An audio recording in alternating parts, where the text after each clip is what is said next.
welcome everybody to AVA. Has anybody here not been to the Mudroom before? Awesome, welcome. And of course the rest of you have. So you already know what you're in for tonight. So I just wanted to say that we are, as you can see, in the midst of our annual holiday show in these galleries and in the Bank Street Gallery. And I will have the Bank Street Gallery open during intermission in case you want to wander in and see what's going on in there. And these shows will be up and available until the 23rd of December, when AVA's going to be closed for a week, so we can all pass out. I want to introduce our first MC, the lovely Sally Bacon, who many of you know. The proprietor of Oodles in downtown White River Junction, where everybody loves to hang out. Any kind of gift for any holiday? After you come here. Oh, after you come first. Yeah. Remember where you are, all right? Okay. All right, Molly, near the microphone now. Oh, okay. Well, first of all, I want to tell you what the theme is for next Mudroom. This is the last Mudroom for 2025. So thank you all for coming. It's my favorite event. The new theme will be showing up. So somebody showed up for you, you showed up for somebody didn't show up, or somebody tried to show you up. Take it however you want. All right, so let's get this story going. Our first storyteller is Don Kollisch, and he loves living here. That's what he told me. So here he goes. Come on, Don.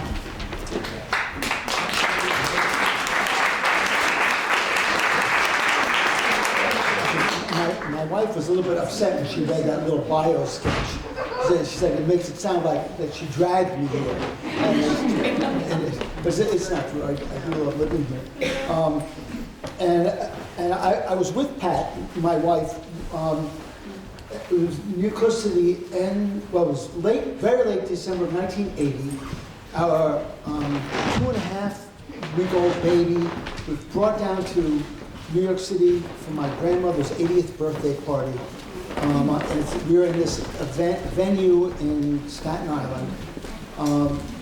And the kid was the first grandchild of the family, so she was being passed around. And I was very anxious. And I was trying to keep my eyes on it, and I lost sight of Sarah. And I began to shout, "Where's my baby? Who's taking my baby?" And it was so ridiculous that I said to myself, there's a story to be told here. And so it's taken me now, whatever that is, 45 years to tell the story, because the reason I was anxious was not actually just that she was 2.5 weeks old, but it's how we got there. We were living in Bath, New Hampshire, which many of you may know, it's about 50 miles north of here. And when Pat was 8 months pregnant, I was away doing a job in Newport, New Hampshire. And she rolled her car, it was a Mercury Capri, on the first black ice of November. And she ended up with cars on its roof. She got a little cut on it. Everything was fine, and she was 8 months pregnant. She did fine. But there we were. I was driving an old Plymouth Valiant, the old Slant 6, and the shifting thing on the column. So she wanted a good car, and so we asked her around, what is the safest car? And a couple of people said, get a Saab. Yeah. So we found from a guy in Piermont, a Saab 94. And it was about 6 or 7 years old. It was great. And it had to be great because Pat's mother, who lived in Montreal, said, now that you have a baby, you're never going to want to come back up here for Christmas. You're going to have your own Christmas. please, one last time, come up and have Christmas with the family.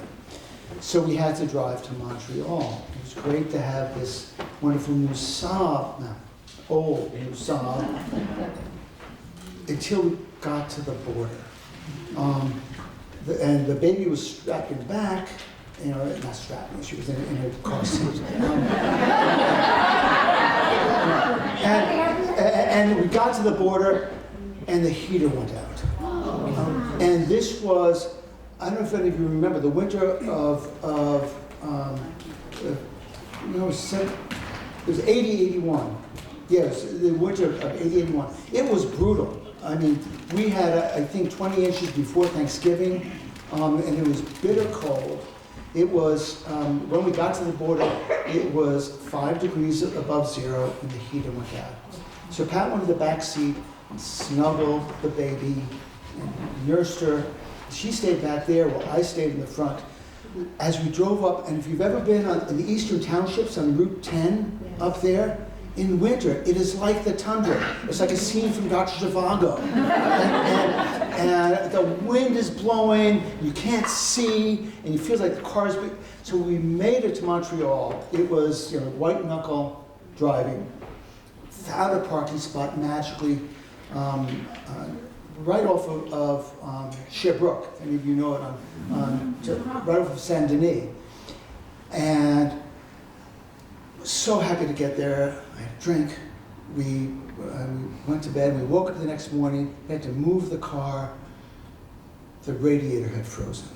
The temperature had dropped to 10 below, and I hadn't checked, so it was on me. But the radiator froze. There we are, Christmas Day, in Montreal with a dead car, and we had to get to my grandmother's birthday party in New York.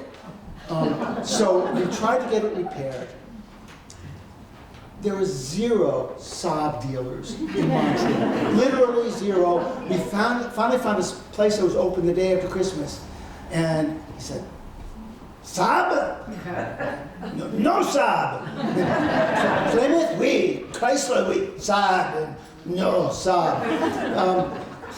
So somehow he agreed to keep the car and find somehow a radiator to replace it. And so we had to fly to New York with this now 2.5-week baby. We flew to LaGuardia, and then we got picked up and went out to Staten Island. And we and I forgot to mention, up in Montreal, she was the first baby. So again, this baby was being passed around with aunts and uncles.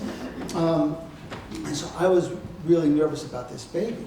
So we make it to my grandmother's 80th birthday party, the first grandchild, that side of the family, and she still laughs about the fact that she's the oldest one of the whole tribe. And we had a lovely time with my grandmother and her 80th birthday, but then we had to get back to Bath. And we thought the adventure had ended, but no. Have you ever tried to rent a car in New York City right at the holidays? There are none. So the rental people finally found for us a car. It was a muscle car. It was a Pontiac Firebird and no snow tires. It was so there it was. Yeah, and so we thought we had it made, except that the weather came up as we were driving through Massachusetts.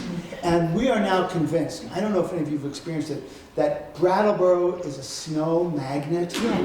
I don't know what it is about Brattleboro, but we got north of Northampton, and once again, Don is at the wheel, driving through a snow squall through Brattleboro. Finally made it home to Bath. Hard to believe that we had been on this huge trek with this new baby. And we ended up going up to Montreal for Christmas for another 27 years. Thank you.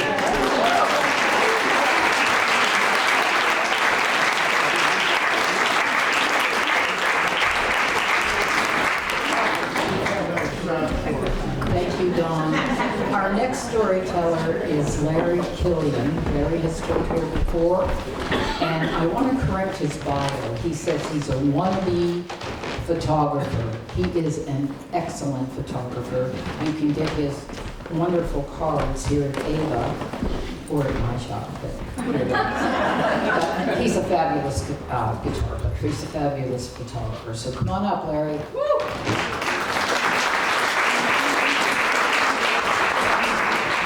Thank you. My story is also a Christmas vacation story. And if you're familiar with the Griswolds, my family has a reputation, it's a standard joke, that we are in fact the Griswolds.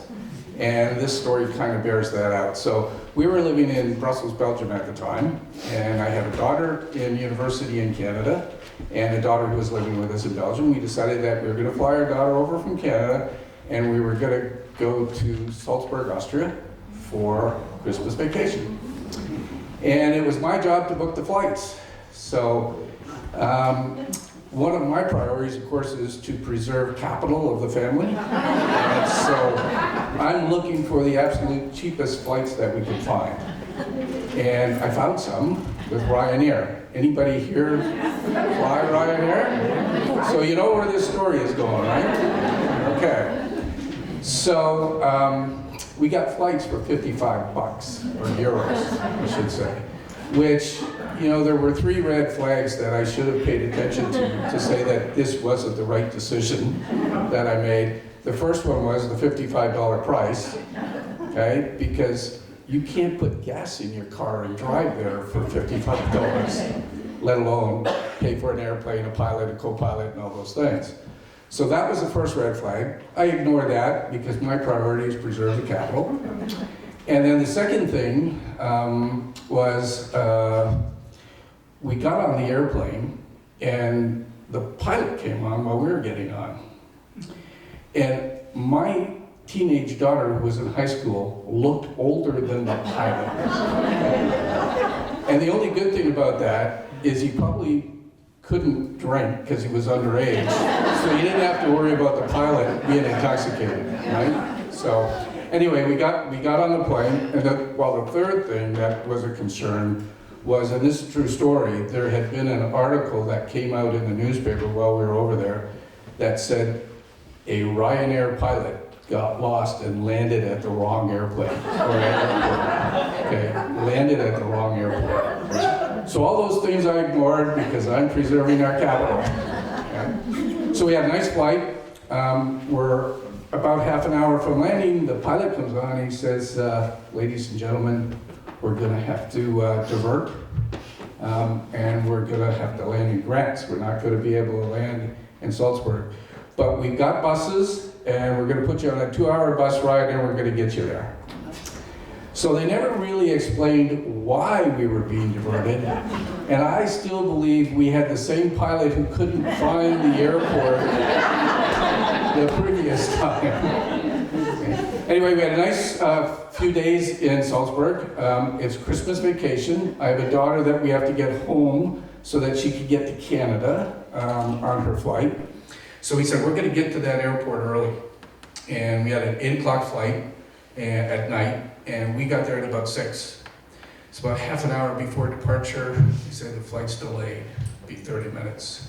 Half an hour later, the flight's delayed. You know this drill, right? 11:30 at night, the flight's canceled. But the good news, folks, don't worry. I know there's 200 of you, and we've got 6 seats on the next flight 3 days from now. Because they don't fly every day. So the Griswolds panic. And we huddle, we do a huddle, and I said, okay, we've got planes, trains, and automobiles, right? If you've ever seen that movie. So those are our options to get out of here. We're not going to get on one of the 6 seats. There's 4 of us. There's 200 people ahead of us. We got to find other flights. So we had one daughter went to look for flights on her phone. I said, I'll go to the car rental. And then we also looked at train schedules. And then we reconvened when I came back from the car rental place. It's Christmas time. Same story that Don had. How many cars did they have? 0. So I came back and said, got bad news. No flights that we could get because they were all booked. And we said, okay, our option is the train. So we took an Uber, went to the train station, got there at midnight. Now, have you ever been in a train station at midnight? You ever see who hangs out at a train station at midnight? Okay. It's not people you're going to invite to dinner usually, that's for sure. And because this wasn't our first rodeo, so to speak, as the Griswolds, Papa Griswold knew that I should probably go to an instant teller machine and get some cash out. Because if we're going to get on this train, we don't have tickets, right? It was a sleeper train coming through that was on its way to Cologne, Germany, and we said, that's the only train that's coming through at this hour, we'll try to get on it. So the train comes up and we look around and we say, well, we can either hang out here with the folks that are here, or we can get on the train. We opted for the train. So we have no tickets, it's a 6-hour ride, it's sleeper cars, it's midnight, everybody's sleeping, and we split up and we said, let's go try and find a sleeper car that's empty and get in. So call us if you find one. So my wife and I were down the way, and all of a sudden we get a call, and it's my youngest daughter. She says, I've got one, I'm in one, I'm on the bed. And then all of a sudden, ew! She said, it stinks in here, there's people in here, don't come! So she flew out of that one. We looked everywhere, there wasn't an empty sleeper car anywhere. We had no tickets. Finally, the conductor shows up, and we tell our story to him. So he says, come with me. We walk down with him. He takes us, he's got a key to one that's empty, and he unlocks it and says, you can have this one. He says, for $800. So how am I doing on this protecting the capital here, right? Fortunately, I had 800 euros with me because I had been to the machine. So I paid him.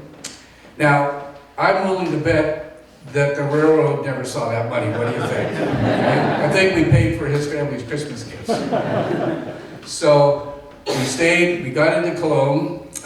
We had another couple-hour wait there. Another $200 for tickets from Cologne to Belgium.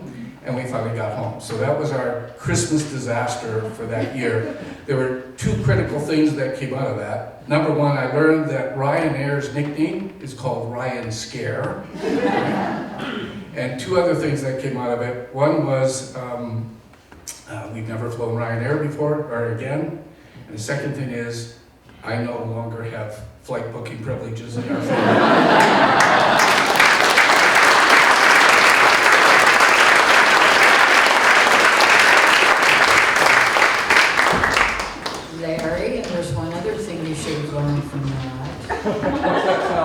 Don't be so cheap. All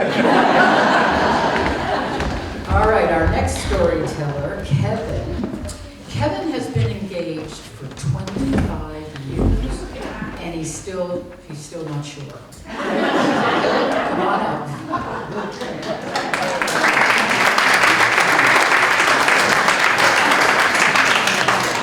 Can you believe my sister had the gall to sort of say, you look kind of gay. I am kind of gay. Yeah, I really look it. And I said, well, wait till I tell Mom you said that.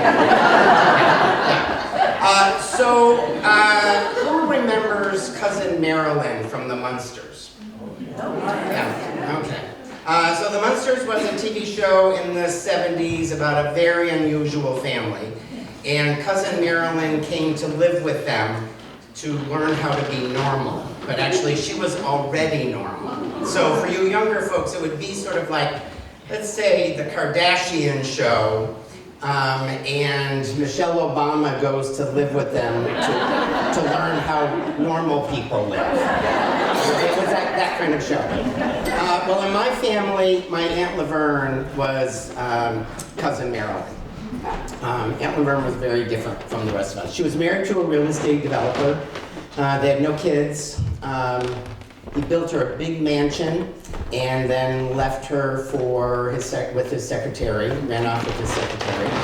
That part is like my family. Some of you may know if you've heard me tell stories before. My father was married 9 times before he died. I'm sure if he had lived longer, he would have gotten married a few more times. But there were other ways that Aunt Laverne was different in my family. She was quite wealthy, and we were not. We were light in that department, modest, but happy nonetheless. But Aunt Laverne sort of lived an extravagant lifestyle. So I'm going to give you a little HGTV tour of her house that Uncle Earl built for her and then split. So her living room, her upstairs living room, beautiful fireplace, wall of windows that overlooks the mountains in Vermont. Never really ever sat in that room my whole life.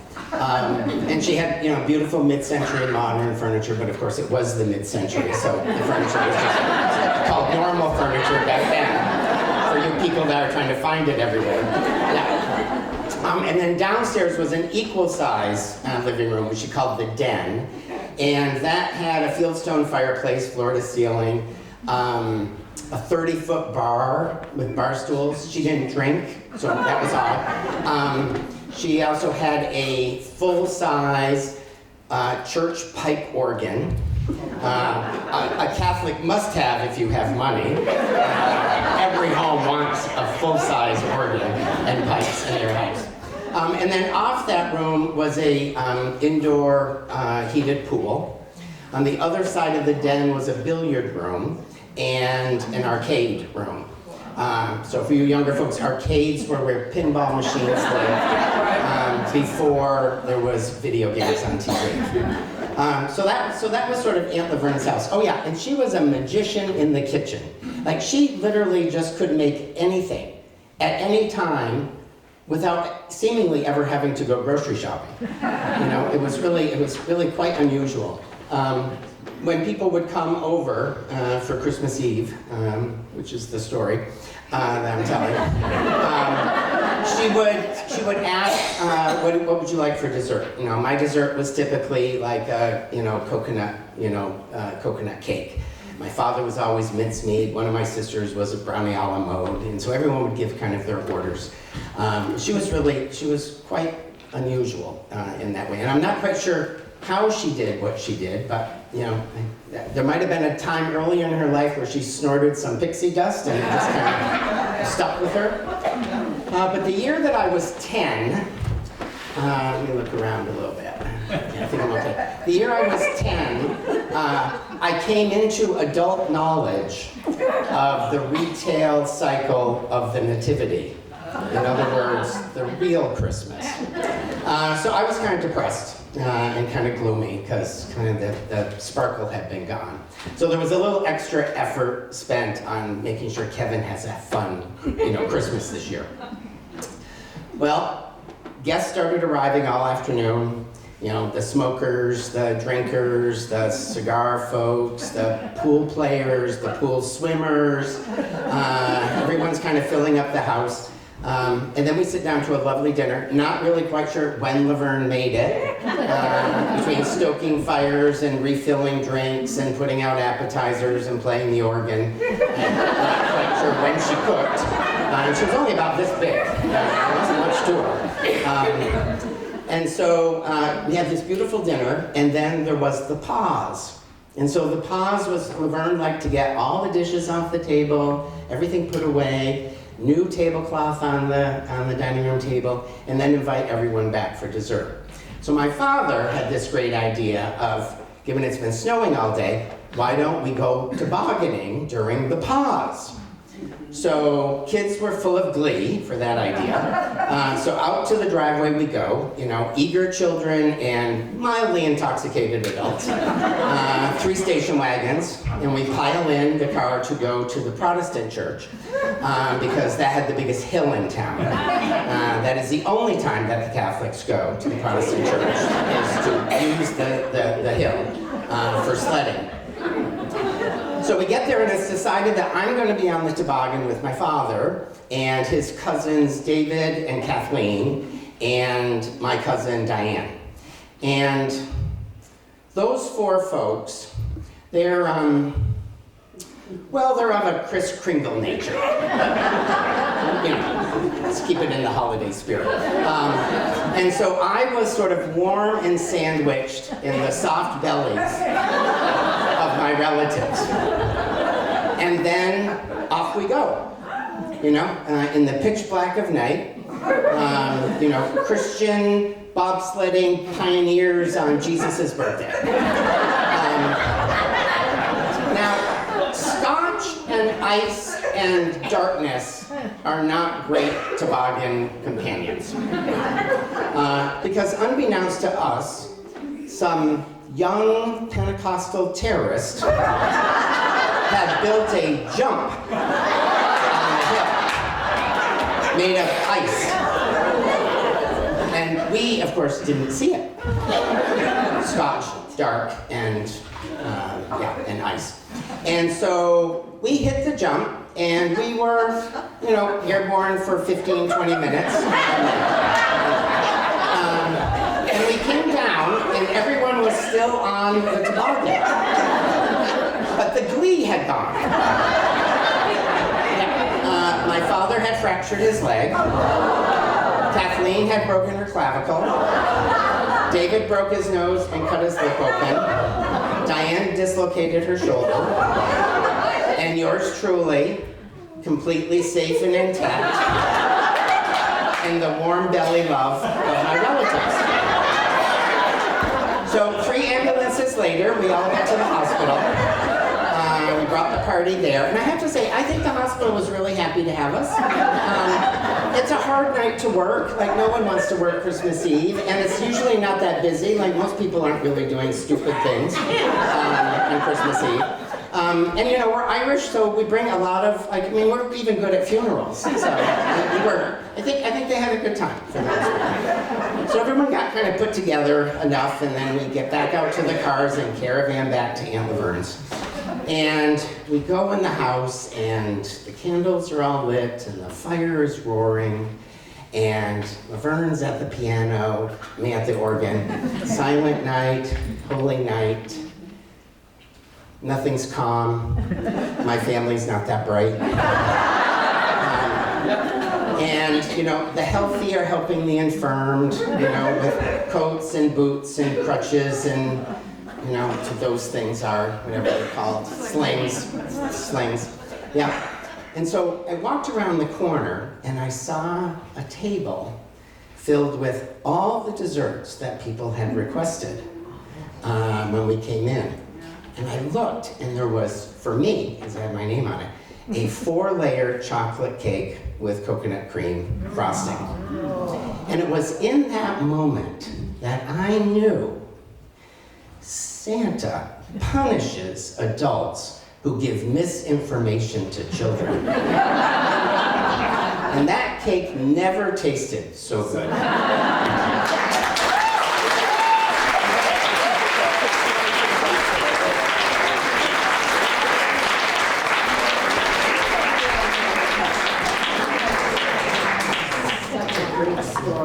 Okay, we're going to take the intermission, but I want you to put we're going to do audience stories. So if you put a story, if you want to tell a story, throw it in the bowl, and I'm going to read what the themes are for the stories, or what they want to talk about, and you will vote on whose story you want to hear. But I would like, you know, if you want to tell a story, it's really easy to get up here and tell a story. I promise. Anyway, so we'll take about, what, 10-minute break, or something like that. Anyway, so let's have a break, and then So we always have a raffle, and someone said, do I have to pay for the raffle ticket? No, this is like the free thing. So what are we raffling? I don't know. That's what I mean about No, I think we're raffling tickets to the Mudroom. Okay, this one is Isn't it a membership? both, yeah. So this one's going to be 2 tickets for the next Mudroom. Okay? And it is, did you get some in? Kathy. Nope, can't read it. ST. Strapolino.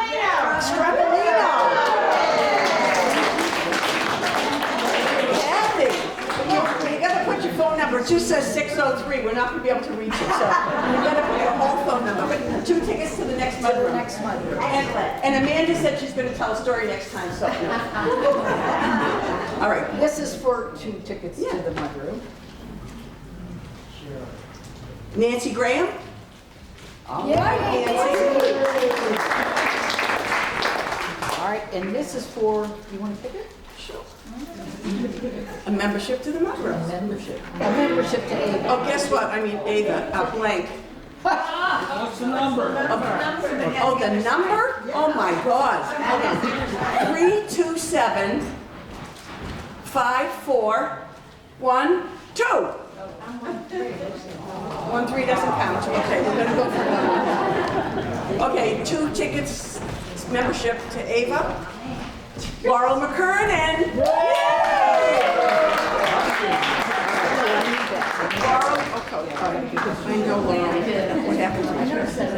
No, Laurel McKernan, I'll tell Sharon, because I know Laurel, she's a friend of mine. Okay. And then, okay, so we also ask people, so if you haven't been here before, folks who get, either they've been practicing since 3 months ago to tell a story, or they get inspired tonight, and they write a little pitch. And so we used to just pull one out of the hat, but now we have a new way. We have a new way. We read you what they're going to tell about, and then you vote on which one sounds the most familiar. So, are we doing one? We don't say the person's name. Oh my goodness. My first Holy Communion. Okay, see, about a sheet rock delivery. Okay. First time I saw Tai Chi.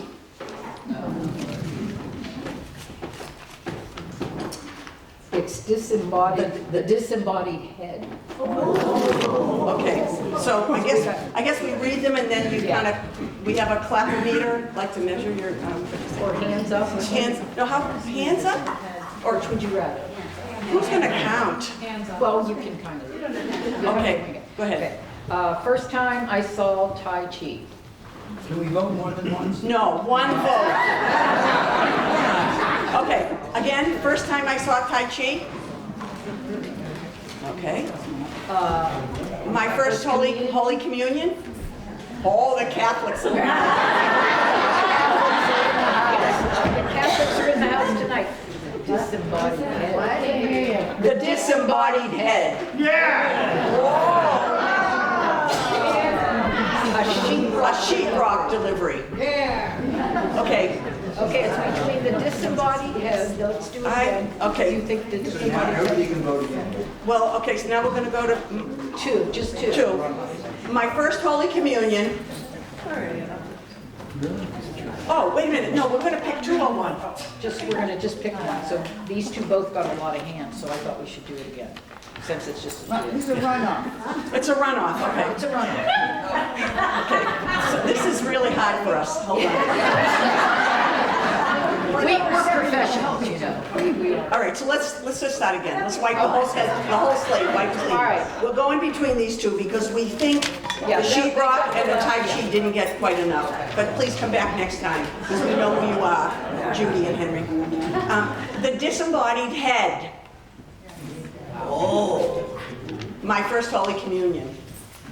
Oh, which is kind of like a disembodied head. All right, we're going to do both.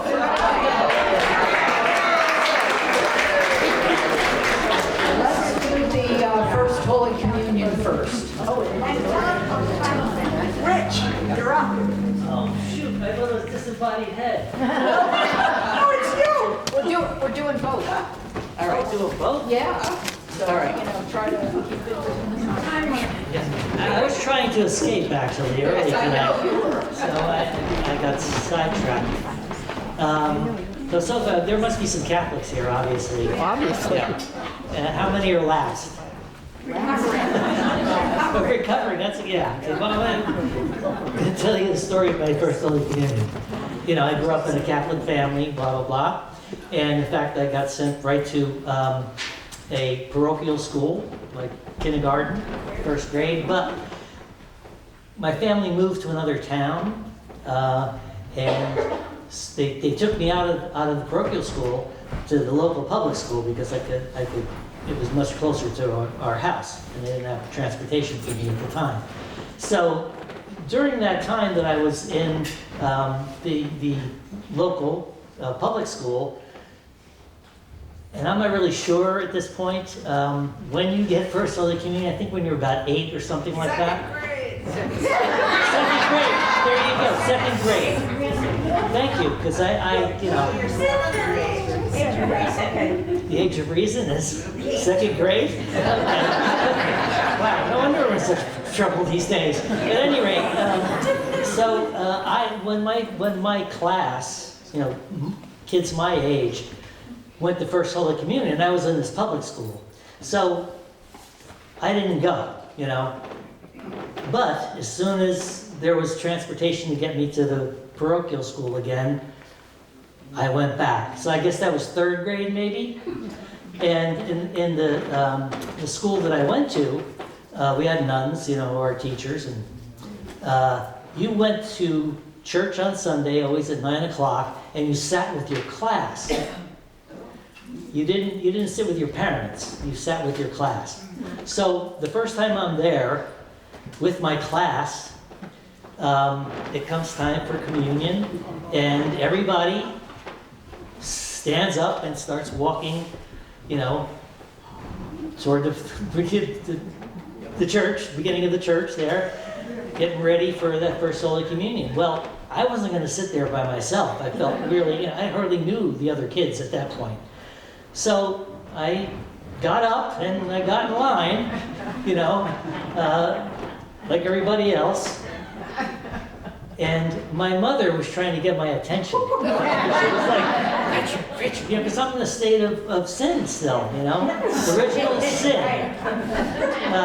And to preface this, I have to tell you about the day before, which is you go to First Holy Communion. When I finally did go, it reminded me, because I know that I was in the state of sin when I was going up there, but I was not going to go back and sit there by myself. So I was in line, and my mother had to get up out of her pew and drag me out of there, and I didn't understand why. I had no clue.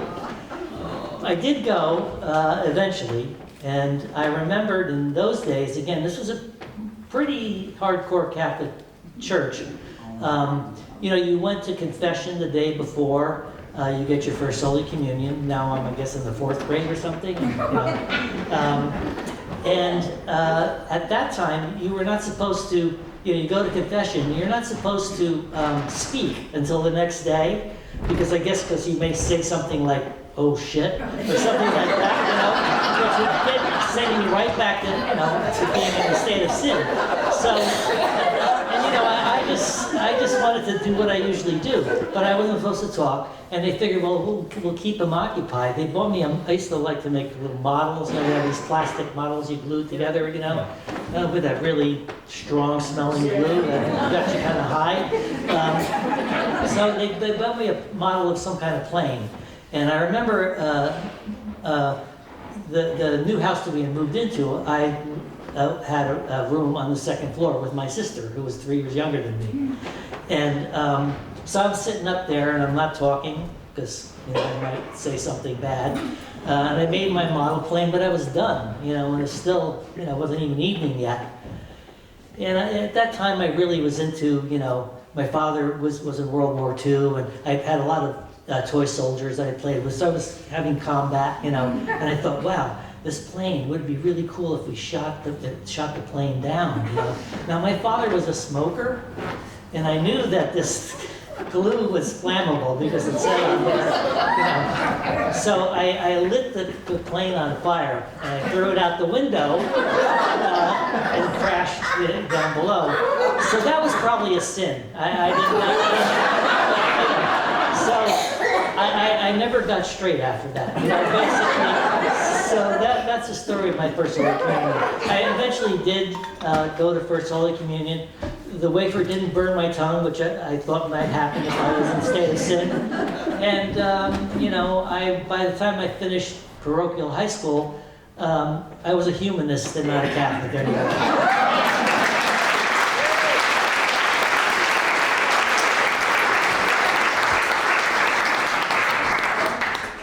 really great. I never heard that you weren't supposed to talk, because you might say swear. So our next story that everybody was really eager to hear is The Disembodied Head, and the storyteller is Thea.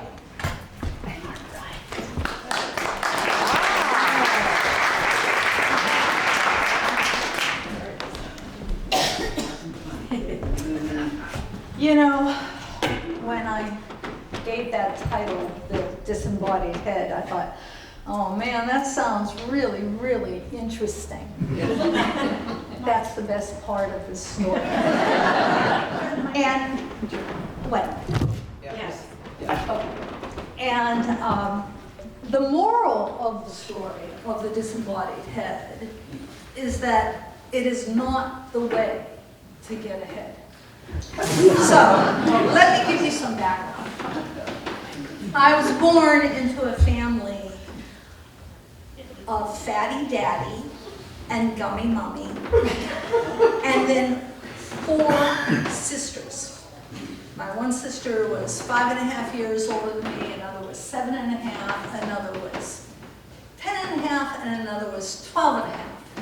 So when I came along, I said to my mom, I says, well, you know, how did I get here?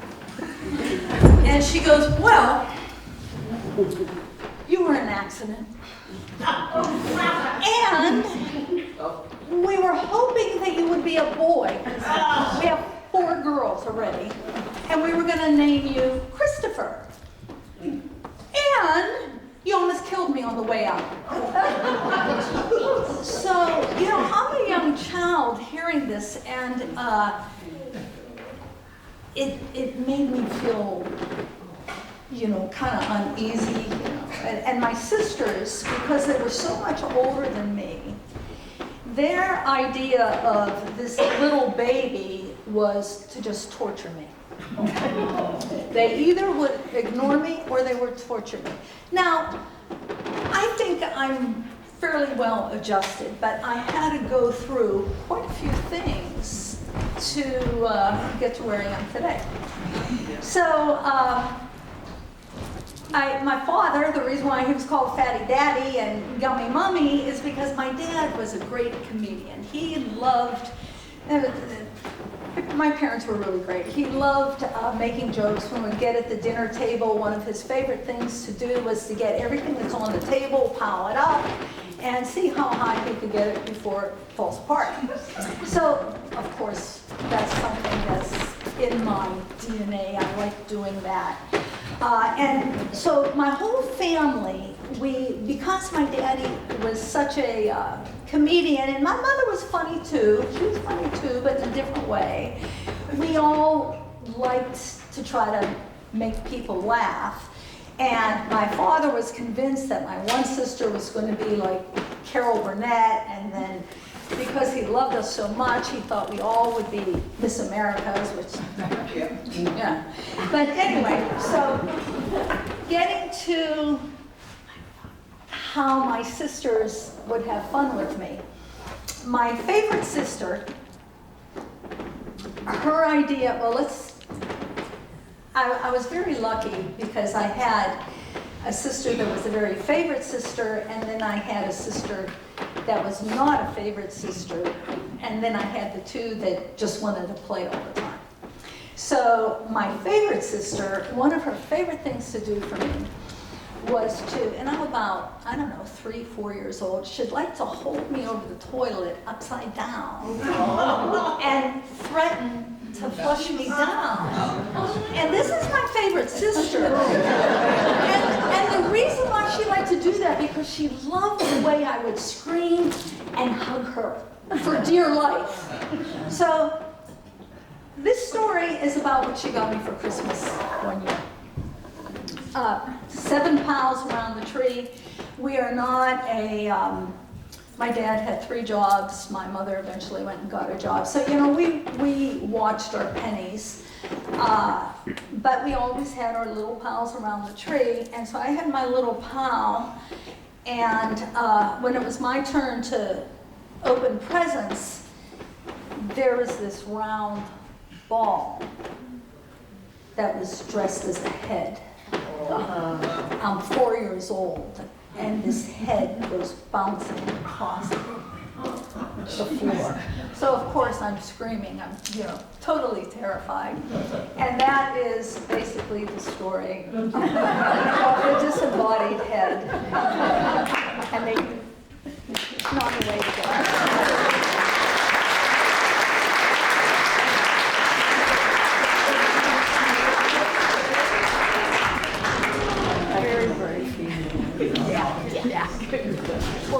Great to have two stories. Our next storyteller has been here several times before. She's somebody that I happen to know very well, and so we were asking each storyteller, what is one thing that you'd like us to tell the audience that's not on your bio? And I thought, geez, I could stay up here all night telling you about this woman. But in fact, what she wanted me to say, Cindy Pierce wanted me to say, was she's been driving illegally for years.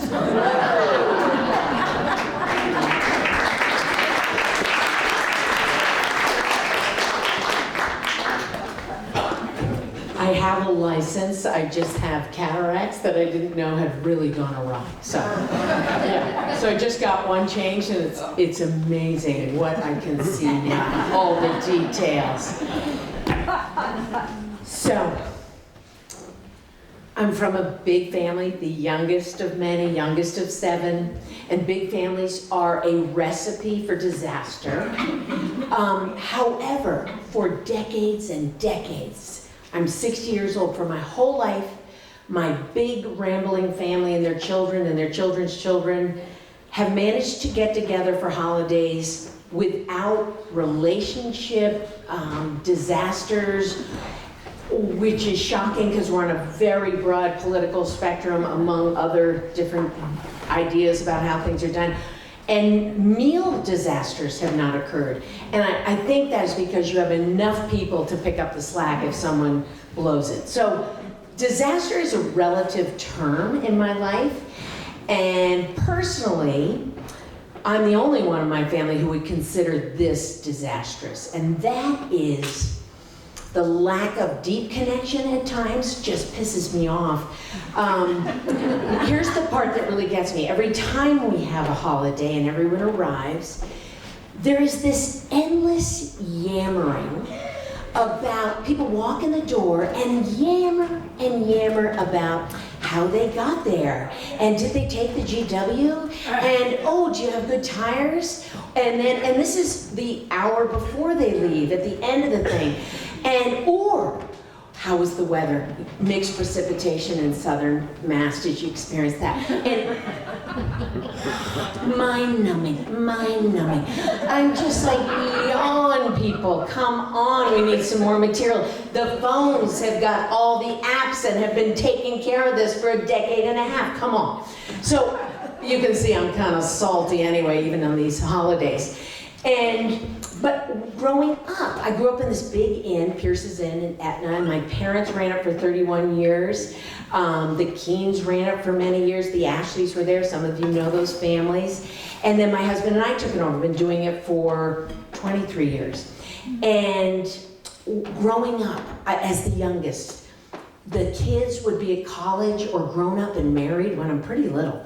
And when they all came home for Christmas, it was so special to me. It was the highlight of my life.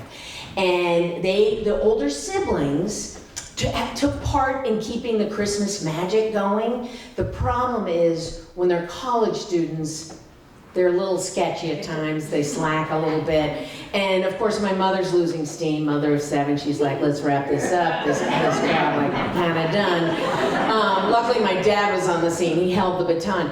But I remember one Christmas, they all started to have long-term partners, so they were going to their partner's house, so all of a sudden there's only 3 of the kids, and one brother's arriving on Christmas Eve, newly divorced, in the Navy, he's coming home with his buddy from the Navy who's going to stay after Christmas to work at one of the ski schools. And so it's kind of sad already. I'm a little bit bummed.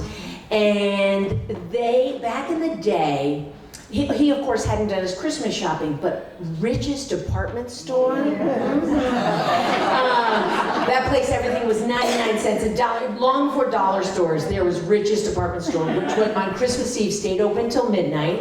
And it was the kind of place, it was so cheap, you were just started peeling it out over nothing. And so he and his buddy had been drinking. Problem number one, 70s, driving and drinking was a thing. They roll off to Rich's late night in the late night panic of I gotta get something, and it's all they've got is Rich's. So the next morning was even more depressing. The presents start, I see my parents open their gift, they don't care. And you know, they're like, whatever. I see this ridiculous thing, landfill, more of it. And then my sister opens her gift, she looks a little befuddled. Now, I at the time am this little goober, little tomboy, like, you know, just, I thought he knew who I was. Well, he got me a fake denim purse with a makeup wallet with a mirror and a little bit of lipstick. Sad times there. I was thinking, I don't feel heard, I don't feel seen, and I don't feel known. Here, you know, I'm 8 years old, but basically that's what I felt like, wow, he missed. This is a miss. But, you know, recovered from it. Now these siblings, so they're all, when they're all there, they all took part in keeping the Santa magic alive. And when I say our family, and to this day, not tons of gifts, just the Santa magic. I mean, Santa brought a sled and a book and maybe some gloves. Like the bar was low, but and a little bit of stocking action, and it really got us excited. And I love that, you know, 70s. I'm a 70s kid, so tinsel and Rudolph and weird things, like we were caught in all that magic. And they're all drinking too much to really keep the magic going, but luckily my dad grabbed the baton. He was determined, not that he wasn't under the influence of a number of martinis on Christmas Eve like the rest of them, but he kept it alive. He would see that they would slack and leaking, that Santa things, they weren't doing their job keeping it alive. So he would reinforce that Santa was real. He'd get up on the roof with bells and ring them in the middle of the night. Now that man getting on a roof, let me just tell you, he was not a flexible cat from the early years. If you knew him, he had a knee injury at a young age, so he walked like a vertical shade lounge. And he's getting up on a ladder in the snow. I mean, dicey operation, but he jingled those bells, and then he'd make a big boot print in the ashes so we could see Santa's footprint. He had other things. He made sure the cookies were eaten. He made sure, sometimes he'd leave a little note. It was awesome, and it just sustained the magic for us. And one time, I woke up really early on Christmas morning, really early. It was dark. And I heard something downstairs, and I thought it might be Santa. Now, never would I venture downstairs by myself, but Santa was there, I'm going in. Open the living room, and there is a man's backside, his rear end, red pants, and an ass as wide as anything. And I thought, it's true. Santa is real. So I buzz back up to my bed and I wait for hours for those hungover college students to wake up to tell them that I saw Santa. But what I failed to consider is that my preppy old dad had a lot of red pants. But you're caught in it, you want to believe. And he kept it alive for us. And he loved getting the stockings. You'd come down in the morning on Christmas morning, and there'd be a roaring fire in this awesome fireplace. The tree was lit, and the stockings were hung by the chimney with care. And there they were. And the stockings were janky. They were from like the 1950s. They were ripped and torn from all the tacks and nails. My dad would write in a Sharpie the name of the person, and then someone else was there, cross it off, and write it. I mean, come on, fella. But he never, and sometimes he'd just turn it around, throw another name on. It was unreal. And these stockings, just faded, mildewy, they were wafty. But you'd come down, and those things looked like a Hallmark Christmas. And they'd be over the tops. You'd see candy canes and chocolate and trinkets. And I'm wagging my tail. And then we'd sit down. And this is the thing. This is from the time I remember Christmas as a toddler every year this would occur. You're all excited, hoping that there was a deep collection of that gear. But you'd sit down and you'd pull out a few candy canes and a few trinkets and the chocolates, and then you'd find some tools. Not fresh tools in the package from the hardware store, but tools from our dad's workbench. And you'd find a wrench, some pliers, screwdriver or two. And you're kind of like, well, not this year. And then you'd go deeper and you'd get 2 oranges and a beat up apple. I mean, whoa. But it did keep the bar low. It did keep the bar low. You're just like, you gotta be kidding me.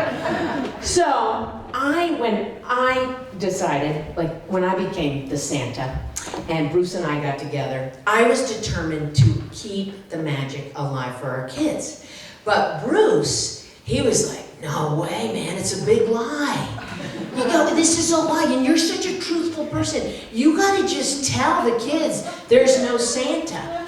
I'm like, I'm not doing that. That is not gonna happen. He's like, yeah, man. And he said also, this planning and forethought, he has no capacity for forethought and planning for that kind of thing. He's like, nope, not my jam. So it's all on me. I am Santa, and I'm gonna go with big time gusto.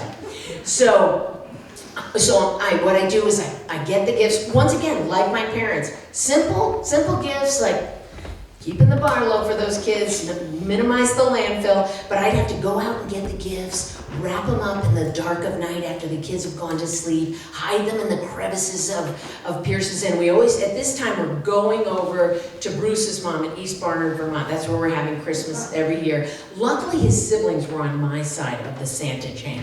So I had some support. So he'd go in one car with the kids, I'd take the tubs, fill up the tubs, stash them in the barn, and then they'd go to bed on Christmas Eve, and I would start my Santa jam. And Bruce would be sitting on the couch because he starts his shopping on the 23rd, often the 24th. Pay-N-X goes down to Woodstock, and these are the gifts he gives to his family. Candy canes, lots of them because he loves them, and if they leave them, he'll eat them. Smart wool socks. Expensive smart wool socks that these people don't like or wear, but he buys so many of them, it's just a guilt. I gotta just get everyone these socks so they're warm. And the third thing is he buys on sale maple candy, which is often a Thanksgiving theme, pilgrims, pilgrims. And this is what he's doing. He's eating candy canes on the couch, lounging, wrapping his socks, and he's drinking his eggnog. And I'm scurrying around doing my Santa dance, and then he's opening the pilgrims, taking a bite off. He bites off the head of the pilgrims, puts them back in, wraps them up, and puts them in their stockings. I mean, this is kind of Scroogey. I can't believe it. So I'm thinking, wow, this is bad form. But that's how he rolls. And then the kids started to get older. A couple times during elementary school, our oldest kid was told there was no Santa Claus. And he came to me. I was cranking the Santa line like it was my job. I could bring him back around. I could raise it back up. One time he's like, yeah, but Mom, why does Santa Claus bring a dirt bike to that kid and a laptop to that kid and a gaming console? And we're getting blocks and a sled and games. What's up? I'm like, oh, no. Here's how it works. Santa consults the parents to know what kinds of things they like. I have this huge, elaborate explanation. He's like, okay, he's back in the game. But then he's getting to be 10. None of his friends still believe, and I have overshot it. I now have him believing, and I'm thinking, this guy needs a less embarrassing off-ramp to this Santa thing. What have I done? What monster have I created? So, we were in the car, and I was getting a little hint that maybe he was questioning it a little bit. So we get in the car, just the two of us, and we're going along, and I'm sniffing it out, and I'm seeing there's he's starting to falter, and I'm like, good, this is my time. I'm gonna fess up here. And so I say, hey, I start talking about Santa, but I can tell he's holding on. And I think he's holding on because he thinks his loot yield will go down, which is already kind of low compared to his friends. So he thinks, I gotta believe. So I said, you know what? Even if you don't believe in Santa, Santa's still gonna bring you gifts. And I said, actually, Xander, I am Santa. And I, like the magic of Christmas, I keep it all going, can't help myself. The things in life are, I was thinking in my head as I'm telling you this, the world is in a sad place. I just want to remind you, that was 2007 or 8, and wow, had I known. So keeping a little magic going, I'm in. And so I tell him, we're going to keep this magic alive. And then I said, Xander, this year, you can be my Santa's helper. When the kids go to bed, you can help me stuff the stockings and put the gifts right. And he's all excited. He says, I would love that. And then we got talking about some other things. He was not sad. He did not think I was lying. He was not feeling duped. We chat. And then we get to where we're going. And he says, hey, Mom, I don't want to be your Santa's helper. I think I want to go to sleep with the kids and wake up and see all that magic. And and you guys, I feel like in these times, we need to whip up the mystery. We need to whip up some magic. We need to whip up some sparkle. We need to create as much magic out of anything we can find. So, cheers to whatever you can do.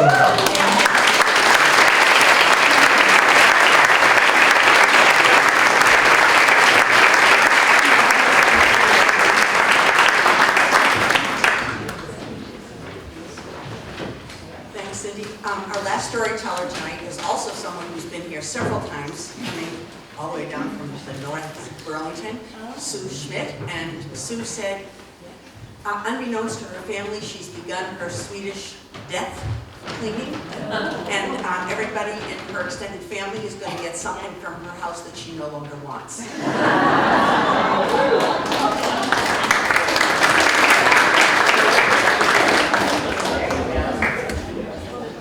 So every year, my entire life, I have celebrated Christmas Eve in the exact same way.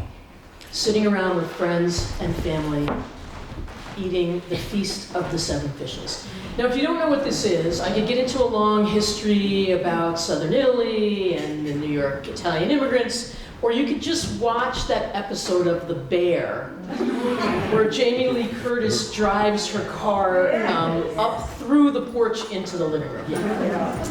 Yeah, that pretty much sums up who my family is. Not quite that extreme, but there was this one year. So the Feast of the Seven Fishes would always start a week before Christmas. My family would drive to the Fulton Street Fish Market, and they would load about 100 pounds of the stinkiest fish you could ever imagine into the back of the car. They'd drive it home, and then for the next week, my grandmother would bake and fry and boil the most amazing feast. Now, the crown jewel in my family's feast was the fish salad. And this was lobster and crab and octopus and squid, and you would put it in this giant pot, and then it would just kind of swim around in there and marinate for a couple of days. I could tell you the recipe, but I'd have to kill you, so I'm gonna spare you that. The pot was so big that it wouldn't fit in our refrigerator in the kitchen, so it had to go into the second fridge. Any self-respecting Italian New Yorker has a second fridge. Our second fridge was in the shed. The shed was like this little cinder block room that was right off the kitchen in my grandparents' house. And the shed was the place for everything that you didn't want in the house. So old rusty tools, my grandmother had a couple of big tubs of DDT when the FDA said you could no longer have that. She had a stash of that in there. My grandfather had gone to medical school, and there was a life-size skeleton that was in the shed. There was one light bulb that had a string, and you had to sort of make your way around the room to pull on the string to get any light in there. I called this room the scary place. So we would put this pot of fish salad into the fridge in the scary place. And this particular year, I was probably 7 or 8, my grandmother said, you're gonna go retrieve the fish salad. Now, I did not want to go to the scary place, but this was a huge honor in my family. So I go out there, and I make my way around the room, and I pull on that string, and as soon as the light casts into the room, it reveals the strangest thing I've ever seen. There on the wooden workbench is a life-size wooden crib and a life-size plastic baby Jesus. We are not religious people. We don't go to church, we don't pray, and we certainly do not recreate the nativity scene in the scary place. So I am so confused by this. And so I'm sitting and I'm sort of looking at this thing and I'm trying to piece it all together, and then I hear my grandmother say, "Susanne, andiamo." So I know I gotta get the fish salad back. So I bring the pot back into the kitchen and I'm thinking, who can I talk to in my family about this? I think it's my cousin Christopher. My cousin Christopher was put on this earth to cut a path from righteousness to debauchery for all of the younger children. So if something was broken, if something was stolen, if the police showed up at the door, cousin Christopher was involved. So I pull him aside and I said, "There's a baby Jesus in the scary place." And he says, "I know, don't talk about it." So now I'm really confused. But I don't really have time to think it through because the next tradition is about to happen. We put on our coats and our boots and our hats and we all get into the back of this giant truck and we drive around the community and we pick up friends and we go caroling. And so as we're starting to carol around the neighborhood, we come around the block up to the church. And I am keenly aware that the baby Jesus is in our shed. And so as we come around and we're all singing, and sure enough, there's the wise man, and there's Mary and Joseph, and there is ne'er a baby Jesus to be found. And I look around, and everybody on this truck also sees this, and nobody says anything. And I'm starting to feel like it's kind of a Stephen King movie, where like everybody in the town knows that this has happened, but nobody's gonna say anything. And they just kind of keep singing. Where in the manger, a crib for a bed, the little Lord Jesus is locked in our shed. That's probably not what they sang, but that's definitely what I heard. So we get back to the house, and then for the next 3 hours, it's friends and family, and it's the most lovable collection of weirdos. It's like the land of misfit toys. The priest from the church is there because he's kind of in between gigs because they have that like evening thing and then the midnight mass. And the rabbis are, there's just a whole bunch of people in the room, and it's just warm and compassionate and just lovely. And when everybody leaves and I go to bed, I again start to think, why is my family holding the baby Jesus hostage?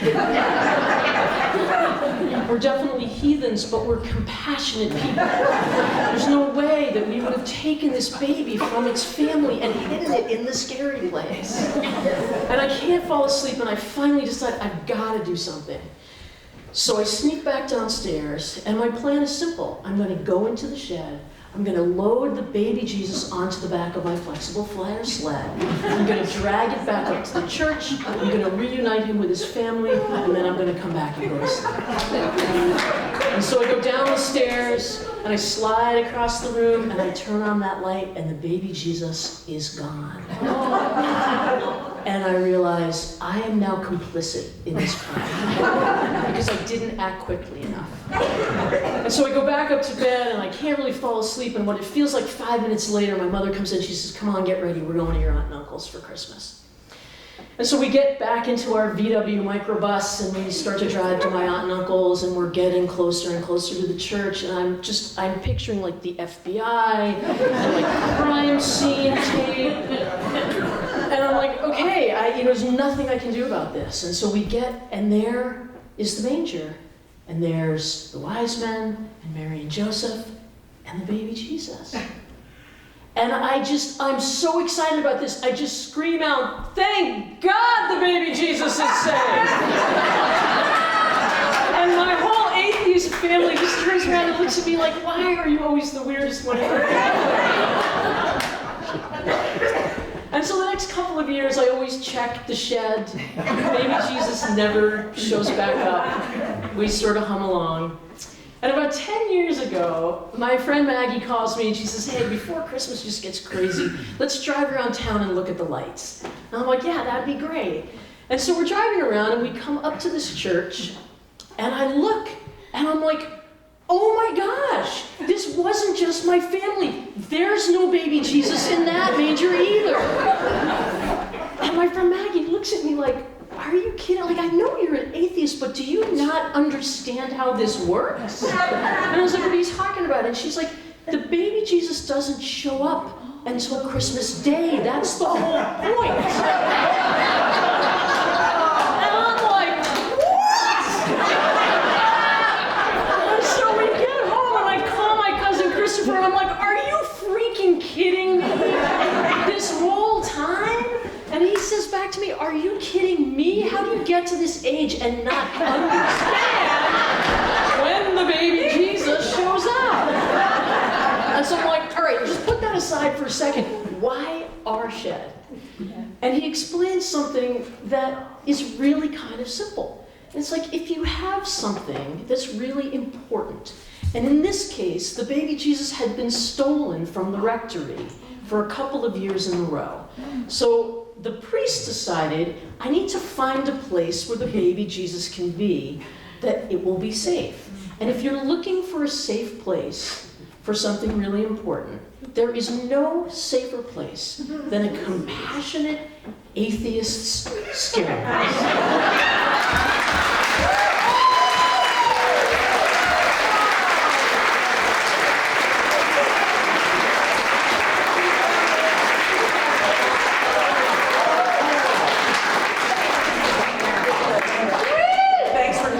And I hope you get through whatever holidays you celebrate with a few disasters so that you might be here next year to tell us more.